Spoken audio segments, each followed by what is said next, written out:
Hello, Vlad with a new story from my channel, Amazing Life Stories.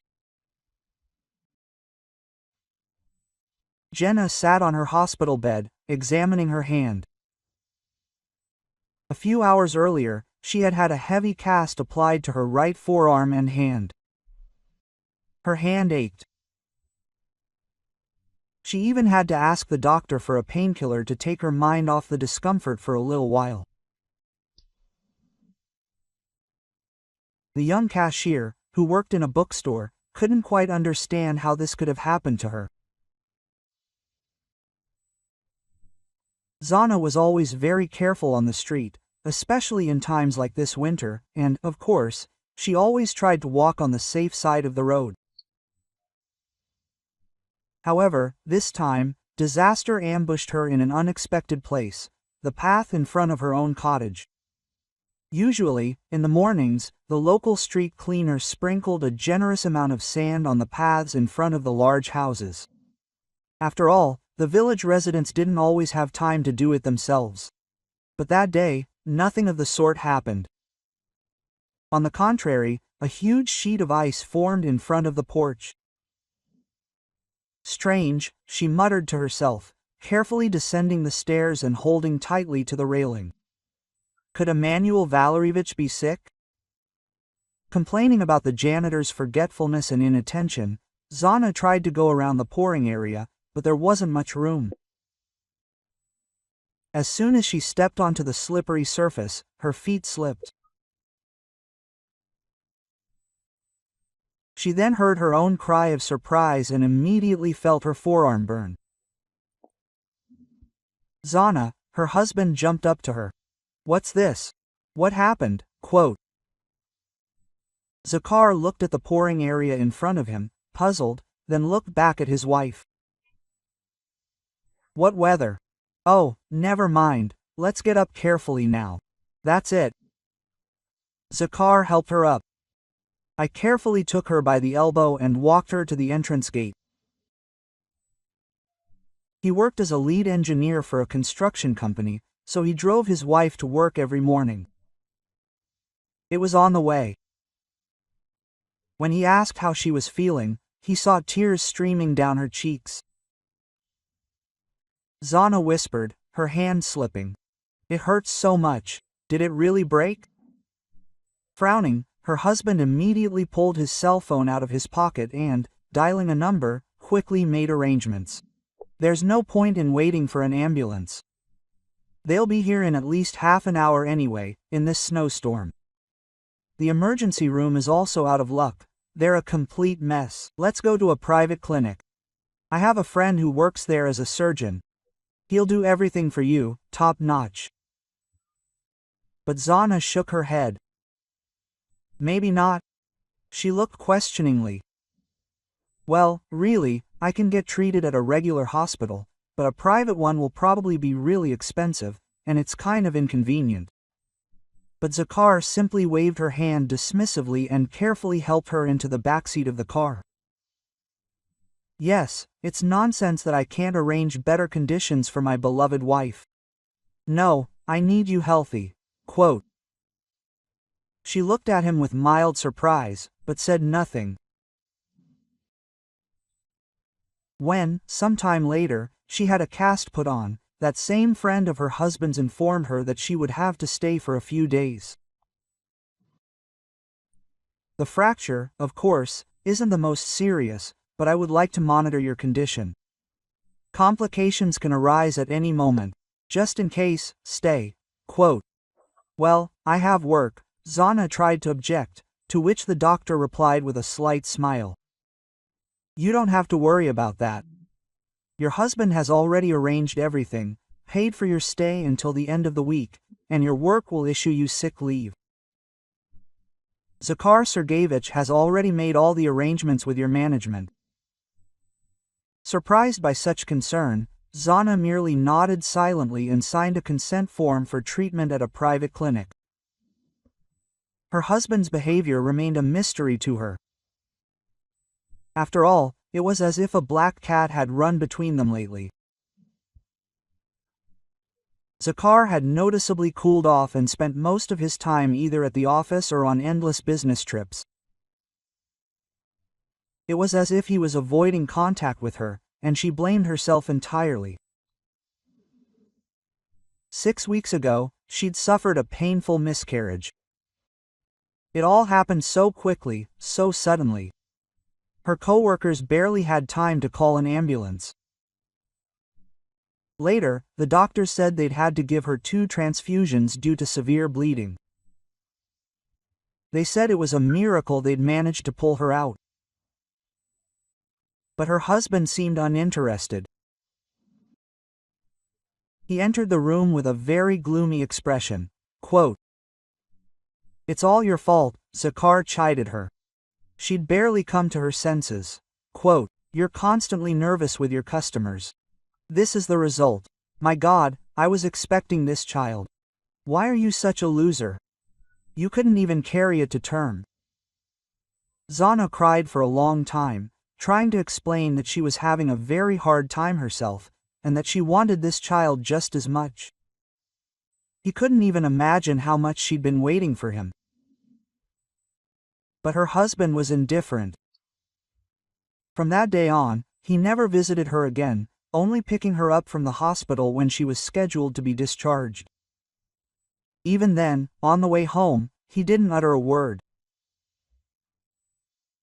And Zana finally realized that their life had changed irrevocably. She still agonized over those memories, constantly cursing herself for letting her husband down, and most of all, she feared she would never be able to have children. However, the doctors didn't seem overly skeptical. Quote, "Of course, it's better for you to abstain for the next year or 2, the doctor said. But then, if you feel ready for motherhood, you can try again." To be honest, she wasn't sure their marriage would survive. Zakar hardly spoke to her. That's why she was so surprised by the sudden change. Zakar looked so scared, so excited, as if there were still warm feelings for her in his heart.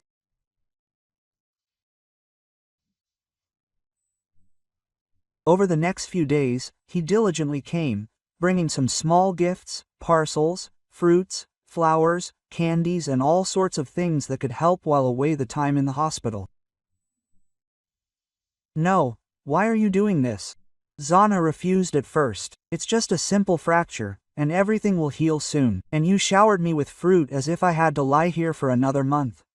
Quote, Zakar only smiled guiltily in response. "Come on, what are you saying, that we are strangers to each other?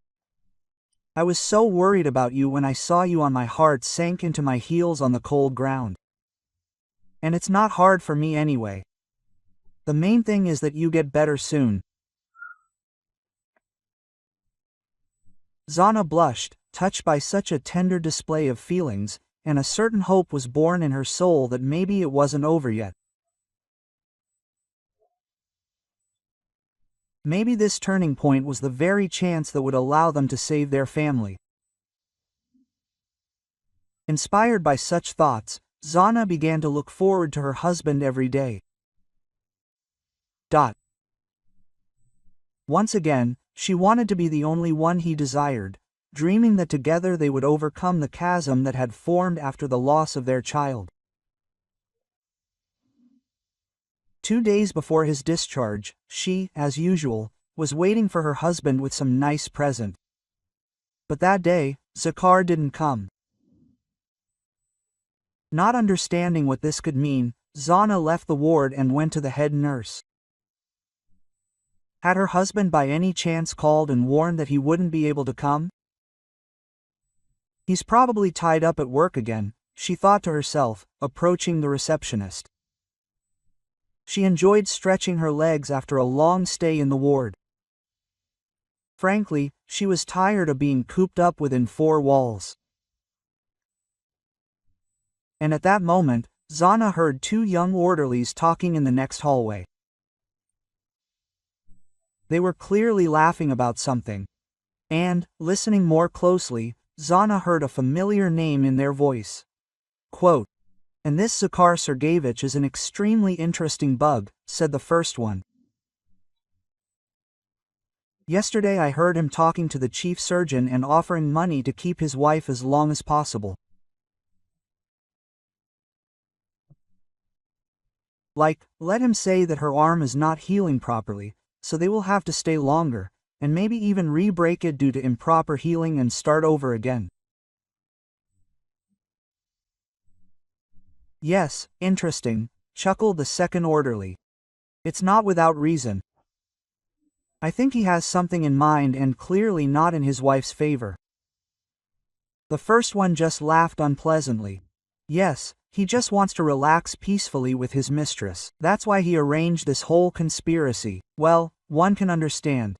The man is young, handsome, he can sing. Besides his wife, he has admirers." The orderlies laughed again, and Zhenya felt so disgusted that she could not stay in this clinic for another minute. If they are right, then she needs to immediately go home and talk to her husband, dot all the I's and T's. She quickly changed and packed her things, not intending to wait for her husband, lest she be drugged by lies again. Trying to ignore her aching arm, Jenna quietly crept past the nurse's station and, slipping out of the department, hurried home. The street was still slippery, but that didn't stop her. Having reached the nearest stop, she jumped on a bus and sat down in an empty seat.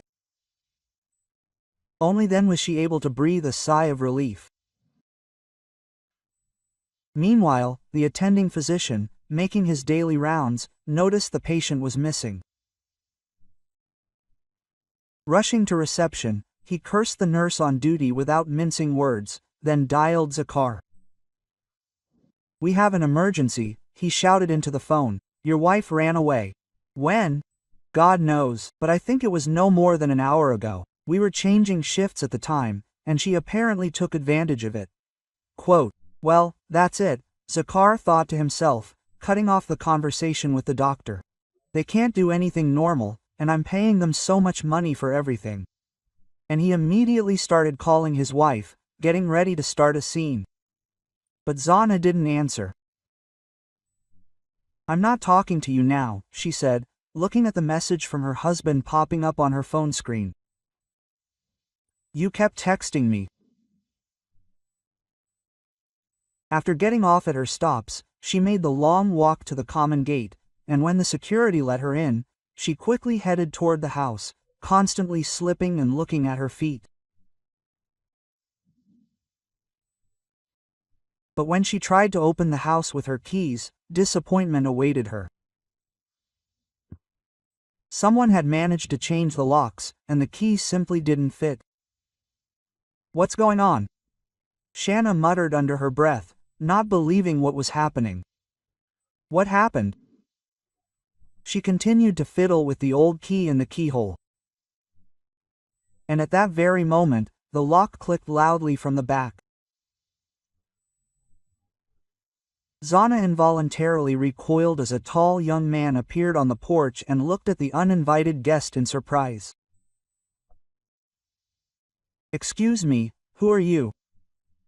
he asked politely, then, nodding at her keys, clarified, Are you trying to break my lock?" Zana even choked with indignation, looking at the tall, insolent man who had so rudely occupied her house. "What does this mean?" she asked, her lips trembling. "Actually, I live here with my husband." The young man's eyebrows shot up in surprise. "I wonder if your husband's name is Zakhar Nishalev by any chance?" When Zana nodded weakly, he replied, "Aha, so there's no mistake. I'm now the new owner of this house. I understand we made a deal with your husband, although, I don't understand why he didn't tell you about this." Quote. Zana slowly leaned against the wall, trying to process what she had just heard. "I don't believe you." In a last attempt to shake off this nightmare, she said, "Zakar couldn't sell the house without telling me. I was in the hospital for the last week," and she shook the fresh plaster.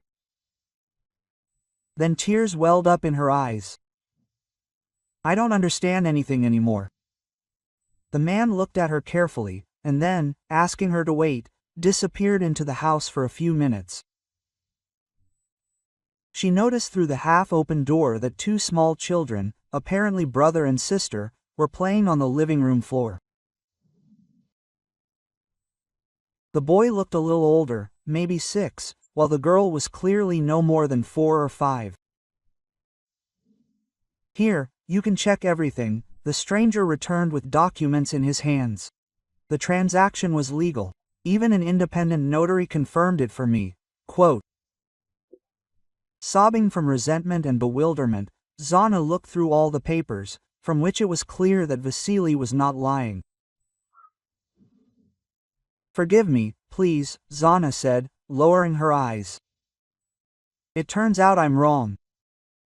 It's all just so unexpected."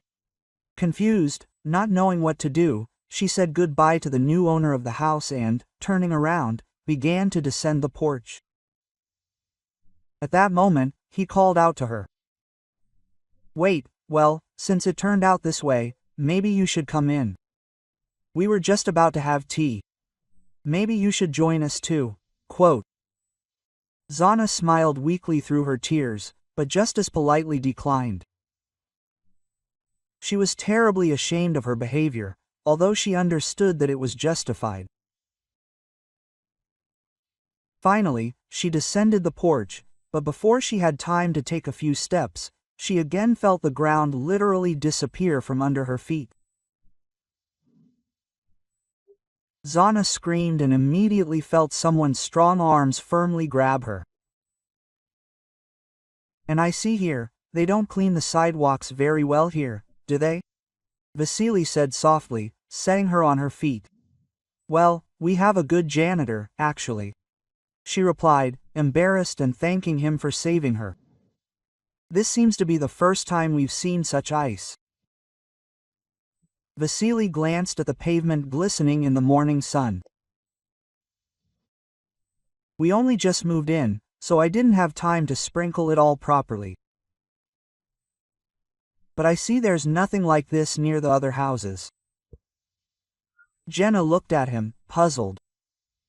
"What are you trying to say?" It was Vasily's turn to be slightly embarrassed. "Nothing special, but to be honest, it all looks a bit strange. The layer of ice is too thick, but it couldn't have formed purely physically. There's no precipitation like this outside yet. You know, I'd say it looks more like someone deliberately piled water on the porch." Jenna felt a chill go through her insides. Could Zakar have set this up? And he wanted her to break something? Quote. And why would he do that? But of course, he didn't dare voice his thoughts out loud. However, from her confused look, Vasily guessed. His guest, too, was beginning to suspect something. Quote. "Excuse me, I noticed that your fingers are moving," he nodded at her cast. "I'm a traumatologist and, in my line of work, I've encountered similar cases more than once." "Yes, it's moving. It probably got better after the treatment," Zana responded, instinctively pressing her hand to her chest. Quote, "You were only in the hospital for a few days, right?" he clarified. "Of course, I could be wrong, but it usually takes much longer for the bone to heal and for sensation to return." Vasily carefully took her hand and tried to examine it, then looked up. "The doctor at the clinic said it was a complex fracture," Zana said in confusion, "so she had to stay." However, Vasily confidently shook his head. Quote, "I think you could use another X-ray." It's entirely possible the doctor was mistaken, and it was simply a medical error. Zana was shocked by this. What mistake? She'd felt such pain. And the doctor had told her right away that it was definitely a fracture. Everything she'd heard made her dizzy. And then the phone in her purse rang again. Glancing at the screen, she saw a familiar number. Quote, "Is there anything you want to tell me?" She asked her husband point blank. "I'm standing outside our house right now, which, it turns out, you just sold." "What does that mean?" For a moment, there was an awkward pause on the other end of the line. But then Zakar went on the offensive. Quote, "Yes, I sold our house and didn't tell you anything. I knew how you'd react. But then, you always loved to throw a tantrum at the slightest provocation." Zana's voice flared with righteous anger. "So you think I'm hysterical? What reaction did you expect from me? What else could I do?" Her husband shouted into the phone. "I'm having huge problems at work right now, and it's unclear what will happen with money. So I decided to live modestly for now. Maybe we'll buy an apartment with the money, and then everything might work out. And anyway, stop blaming me for everything. It's not my fault you fell and broke your leg. I did everything I could to provide you with better conditions. That's how grateful you are. Running away when your stay at the clinic is paid for a week in advance." Zana felt awkward. Her husband was pressing her with guilt. And besides, it was impossible to say for sure that he was the one who caused the ice. She also didn't tell him about the conversation between the two orderlies. After all, the guys were just gossiping. "Let's do it this way," she heard her husband's voice. "I'll pick you up and take you back to the clinic. I'm on a break now. You'll calm down, recover for a couple more days, and then we'll think about what to do." "I don't want to go back there," she shook her head, wiping away tears. "If necessary, I'll sign a waiver of treatment under my own responsibility. I wanted to go home, but now it turns out we don't have one anymore. Where will we live?" When my husband answered, there was irritation in his voice. "And again, I have to throw money away because of your stubbornness. You ask where we'll live? Well, certainly not on the street. For now, with my mother, and then we'll rent a new place." Zana nodded in agreement. "I understand. You don't have to pick me up. I can easily get to Aleftina Dmitrievna's house myself." And without listening to his objections, she hung up. The thought of living under the same roof with her mother-in-law wasn't exactly appealing to her, but she had no choice. Aleftina Dmitrievna greeted her with open hostility. She hadn't liked her daughter-in-law before, and now it was as if someone had waved a red flag. Quote, "Well, come in, since you're already here," the mother-in-law said discontentedly. Her son hadn't returned from work yet, so when Zana walked into the living room, Aleftina Dmitrievna pointed to a couple of unpacked suitcases. Quote, "Here, I brought your things to me so you wouldn't waste your time on this. And aren't you ashamed? My son has done so much for you, and continues to do so, and instead of showing gratitude, you nearly ruined him." Zana was at a loss. I didn't know what to say. But finally she said, "What does this have to do with me? Me, myself. Only today did I find out that Zakar was having problems at work. He didn't say anything." Quote. The older woman's eyebrows arched skeptically. "Well, yes, how could I have believed you? Although you've never been able to listen to him and support him. That's why he didn't tell her. He only shares with his own mother." "Yeah, what do you say? It's not because of you that he spent so much money. Try to get your womanly side better." Quote. Zana listened to the accusations, growing paler with each passing second. She couldn't imagine living in such an atmosphere for any longer. And when you finally got pregnant, didn't your son do everything for you? Just to provide you and my unborn grandson with peace. And you couldn't even hold the baby, rushing off to your useless job. Quote. Zana could barely stand, so upset was she by the endless stream of insults. The air in the room grew thinner with each passing minute. Resentment and indignation washed over her in a powerful wave. And then, without even realizing it, Zana was sobbing. That evening, when Zakar finally returned from work, she began to beg him. Let's leave here, anywhere, even to the cheapest hotel. I won't say a word, but living with your mother is unbearable. Quote. Zakar looked at her with disdain. And what's wrong with you? On the contrary, I should thank her for agreeing to take us in. If it weren't for your stubbornness, I wouldn't have had to blush today in front of your doctor and, let me remind you, my good friends. Zana covered her face with her hands. Why do you always take her side? She said so many terrible things to me. She hates me. Zakar's wife. It seemed like she'd hit a brick wall. Calm down. The last thing I need is making a mess here. Just be patient for at least a couple of weeks. As soon as I find a suitable option, we'll move out. Until then, try to be grateful. Realizing that she'd have to exert all her patience and inner strength, Zana went outside for a walk. Breathing in the evening air, she couldn't believe that everything that was happening wasn't a nightmare. Since she was still on sick leave at work, she decided to use the extra time productively.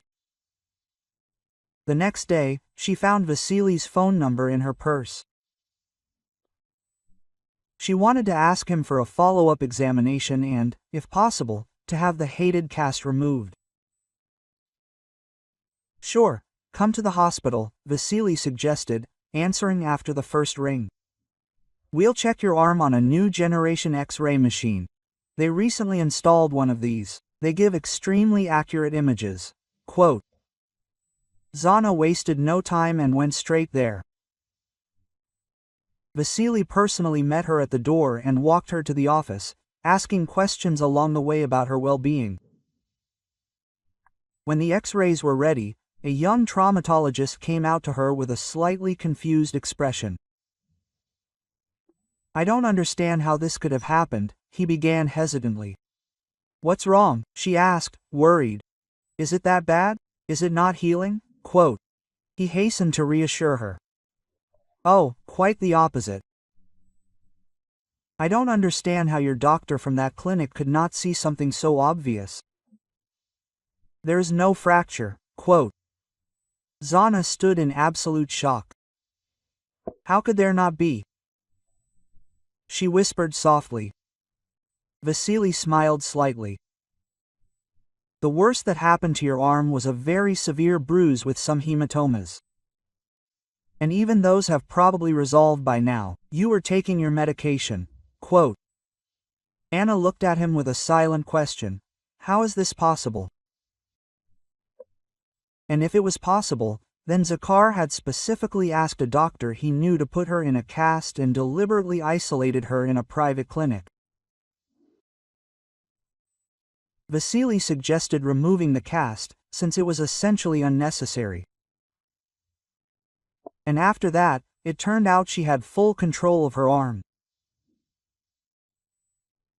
Zana went to her mother-in-law to sort things out with her cheating husband. After telling her everything about Leftina Dmitrievna and showing her arm without the cast, she suddenly saw understanding in her mother-in-law's eyes. Zana, my dear, I'm sorry, I really was unfair to you. I went off like a dog off a leash, without even thinking about how you must be feeling.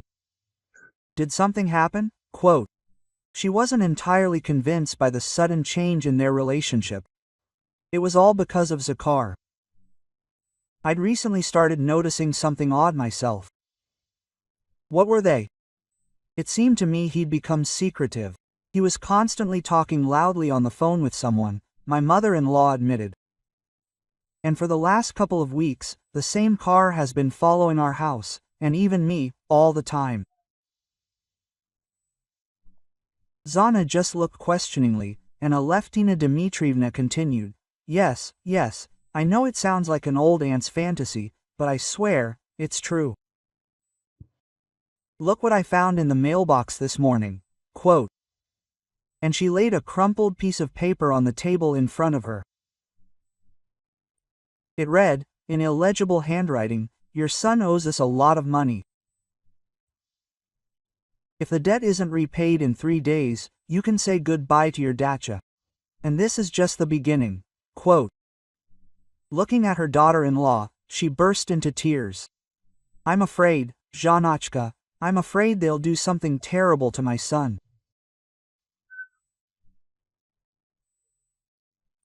Zana looked at her in confusion and realized Zakar had gotten involved with some very dangerous people, which is why he was forced to stage the affair with the drug to hide her from the criminals, and that he was trying to take care of her.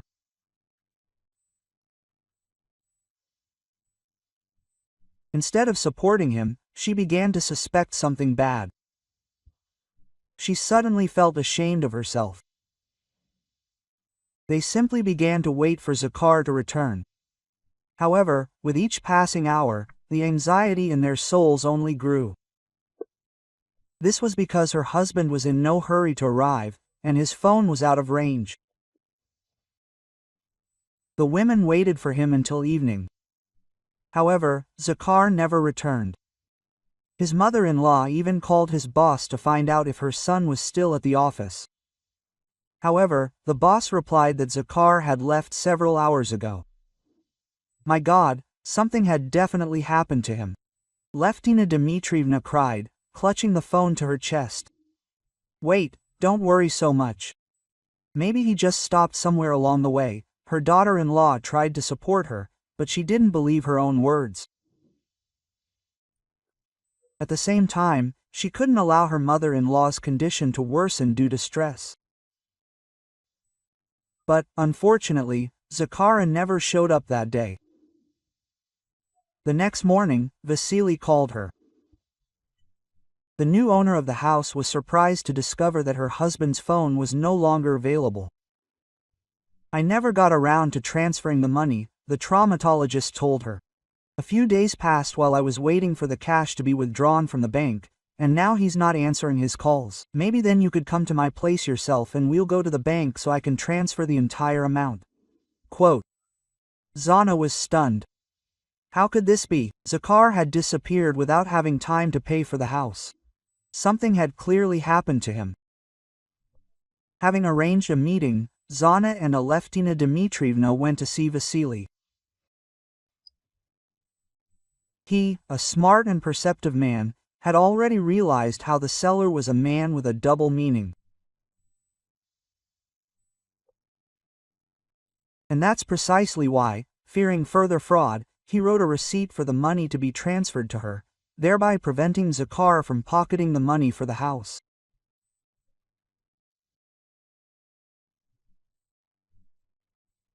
Having successfully completed the cash transfer, the women went to the dacha, where they hid the bag of money in the cellar until the situation was resolved. Meanwhile, the mother-in-law continued to worry about her son and considered going to the police, but at the station they made it clear. Less than 3 days had passed since his disappearance, meaning the man could have simply gone away on business. Aleftina Dmitrievna left in tears. She couldn't stop worrying, but as soon as she crossed the threshold of the apartment, a surprise awaited her. I'm pregnant, Zana said, her eyes downcast. She hadn't been feeling well for the past few days, and just in case, she decided to take a test. She hadn't expected this from herself, as the doctors had said nothing would happen anytime soon, and she considered what had happened a true miracle. It's just a shame it didn't happen at the right time. Dear Zhanochka, I'm so happy. The mother-in-law burst into tears of joy and, overcome with emotion, hugged her daughter-in-law as if she were her own. I can't even believe I'm going to have a grandson or granddaughter after all, Aleftina Dmitrievna sobbed. Another day passed, but there was still no news from Zakhar. The phone was also disconnected. Finally, the women went to the police station again, where they finally accepted their statement. After some thought, they decided to hide the money, figuring the story of the sale might somehow come to light with those same criminals. And imagine their amazement when, upon arriving at the dacha, they discovered the money was no longer in the cellar. What is this? How is this possible? No one but us knew the money was there. Surely the same people who kidnapped my son did it. Zana couldn't disagree with this. That same day, they went to the police again, where they reported a major theft and a possible connection to Zakhar's disappearance. Quote, "Okay, we'll work on that too," the investigator assured them. "But I'll warn you right away, stories like this usually don't have the best outcome. The criminals, if they're local criminals, could very well have gotten rid of your son as soon as they got the money. You understand, Zakhar is the only and main witness." Hearing about the possible death, Aleftina Dmitrievna turned gray with grief. "I won't survive this, Zhanochka.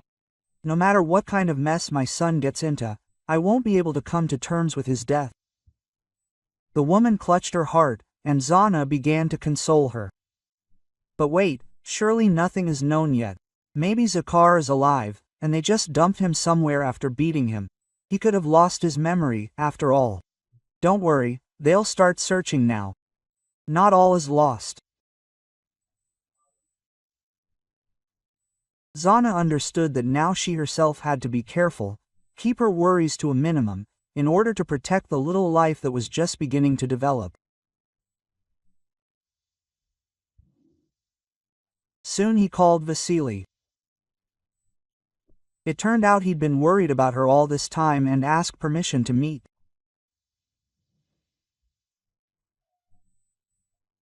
Finally, after listening attentively to Zana, Vasily looked at her and said, "Forgive me if I hurt your feelings, but doesn't this whole story seem strange to you?"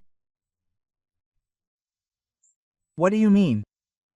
she asked, puzzled. "Well, it's all going too smoothly. Mysterious creditors are threatening, and Zakhar, like the last hero, sells the house, sacrifices himself for you, hiding you in a private clinic. What's so strange about that?" Quote, Zana continued to look at him in confusion. Vasily frowned thoughtfully. "How did the kidnappers know where you were hiding the money? If your husband was already in their hands by then, they simply couldn't have known."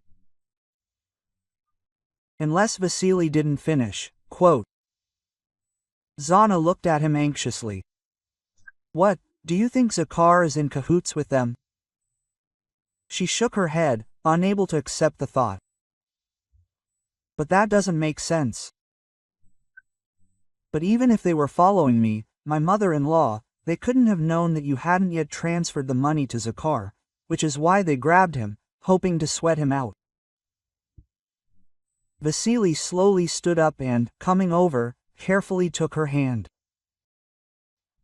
"Please don't be nervous. It won't do anyone any good." Zana sighed deeply.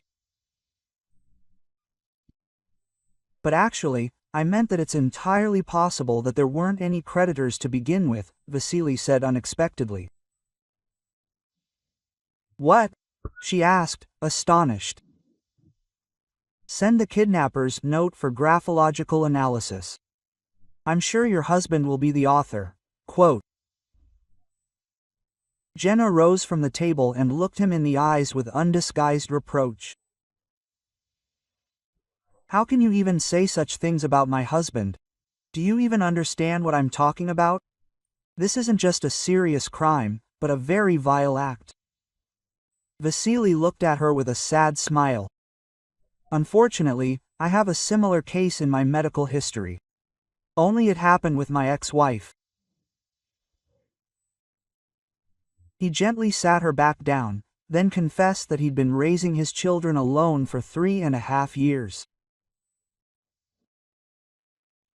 Sasha always wanted a different life for herself, the doctor said. She dreamed of living in luxury, constantly traveling to expensive resorts and denying herself everything.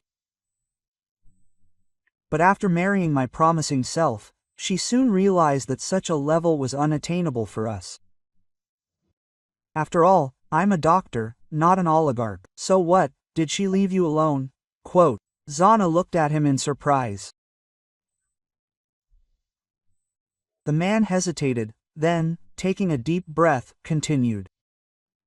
At first, she tolerated it, trying to coerce me into participating in all sorts of official machinations at the hospital where I worked at the time. Sasha thought that way we'd earn more.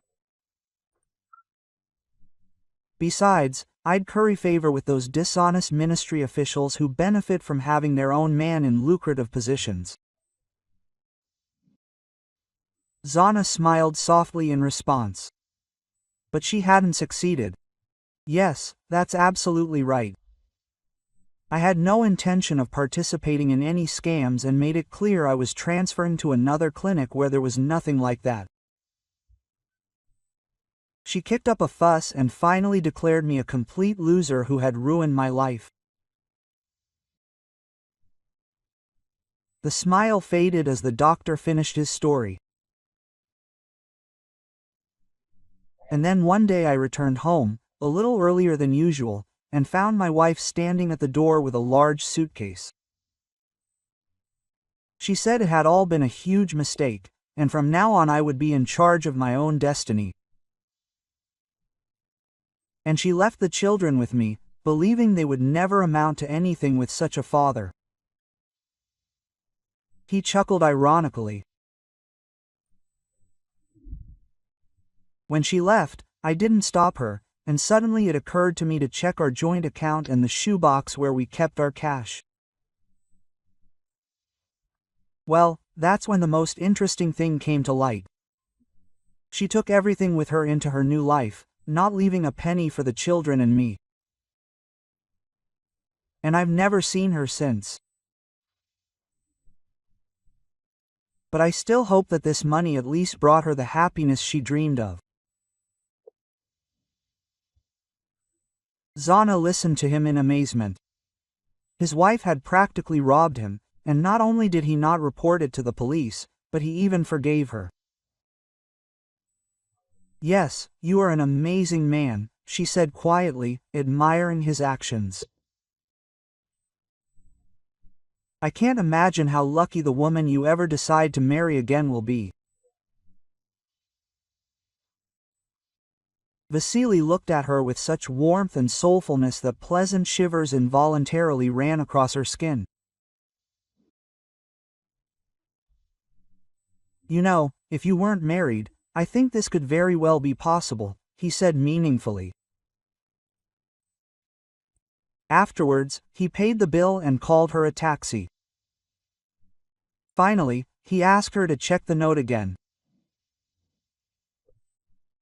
On his advice, she actually paid for a graphological examination, enclosing a free sample of her husband's handwriting. And a few days later, she brought home a sealed envelope.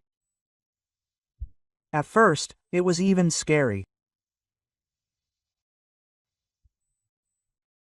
To open it, so they had to wait for Aleftina Dmitrievna. And when they opened the papers, the terrible suspicions were confirmed. I can't believe it's true, the mother-in-law cried out, wringing her hands. How could my son do this to me, and to you? Zana just silently peered at the results of the examination. The handwriting matched perfectly. He still outsmarted us, took the money and framed everything in the light he wanted so that we wouldn't suspect anything, she said slowly and tightly, shaking her head. She carefully sat down on the sofa. She was currently suffering from unbearable morning sickness. And after the terrible news, she felt sick again. He ran away, abandoned me, our child, the woman said, upset, stroking her stomach. But on the other hand, maybe it will be better for everyone, and our baby will never know what a scoundrel his father was. Her mother-in-law, trying to calm herself, sat down next to her. Quote, Janachka, you're not alone. I'll always help you with your grandson. I'll give you all the support I can. If this is how your son has grown up, I won't let him follow in his footsteps. We won't allow it. Her daughter-in-law hugged her back. The police reclassified the kidnapping case as fraud. An active search for Zakar began, lasting almost several months. However, in the end, they came to nothing. And at that moment, Zana realized her family history with her husband was finally over, so she filed for divorce herself. They quickly divorced, and Zana moved permanently in with her mother-in-law, with whom they became mutually supportive. Over the next few months, Zana began dating Vasily. The young couple developed a mutual attraction, which eventually blossomed into a deeply harmonious bond. Vasily wasn't at all bothered by her pregnancy. On the contrary, he was delighted that another child would be joining their family. Zana, meanwhile, began visiting him more and more often at her former home, caring for the young children and playing with them, who quickly became attached to her.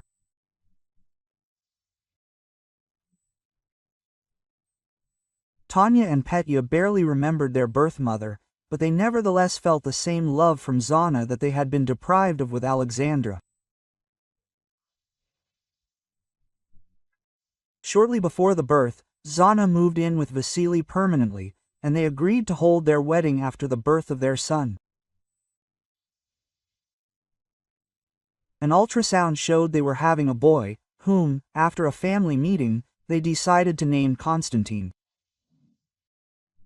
The birth was easy, and a healthy, strong baby boy was born. A couple of months later, after their recovery, they actually had a beautiful, cozy wedding, which, of course, included her former mother-in-law, who had now become almost like a second mother to her. Kostya grew confidently and delighted his parents with his robust health and cheerful, inquisitive nature. When the baby was 4 months old, Zana relaxed completely and stopped thinking about her ex-husband. She decided that Zakar had long ago moved on and tried to sincerely forgive him.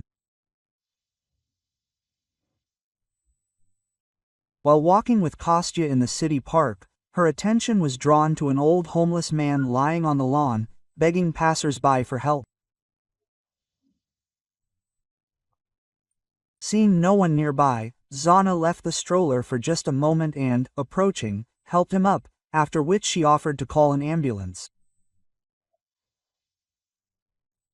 The homeless man's eyes darted nervously in response, and he, saying he felt much better, hurried away.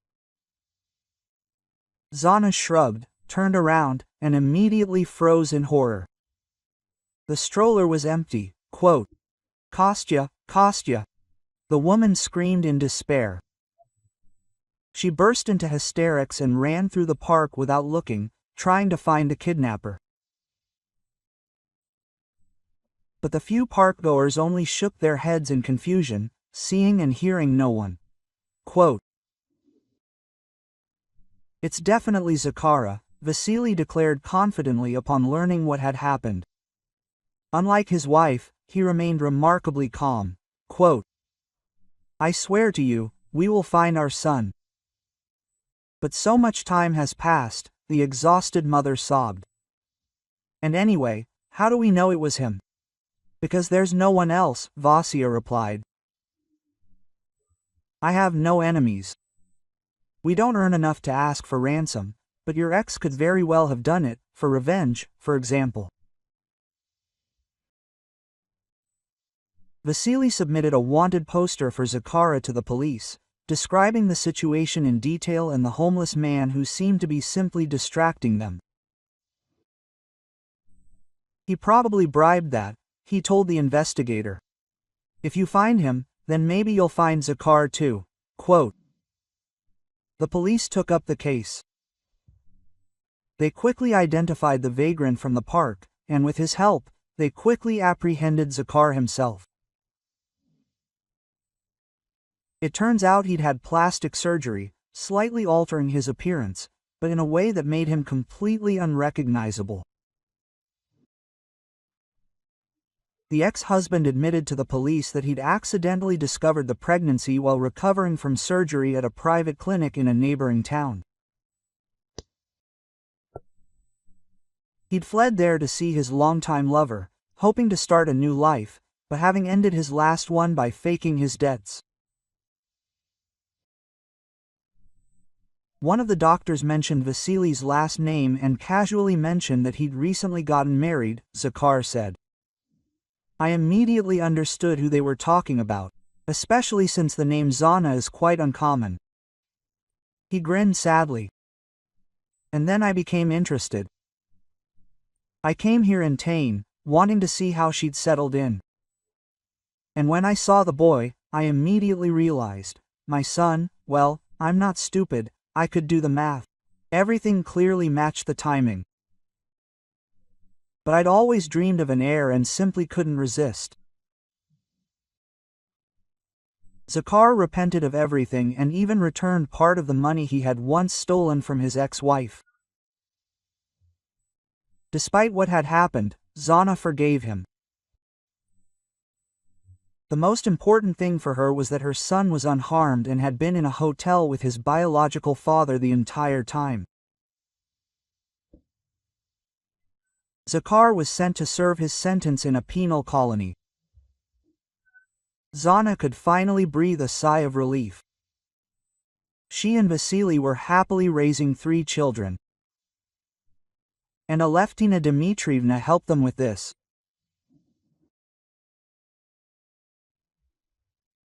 If you like the story, please support me with a thumbs up button. It's just one click for you, but it means a lot to me. Thank you.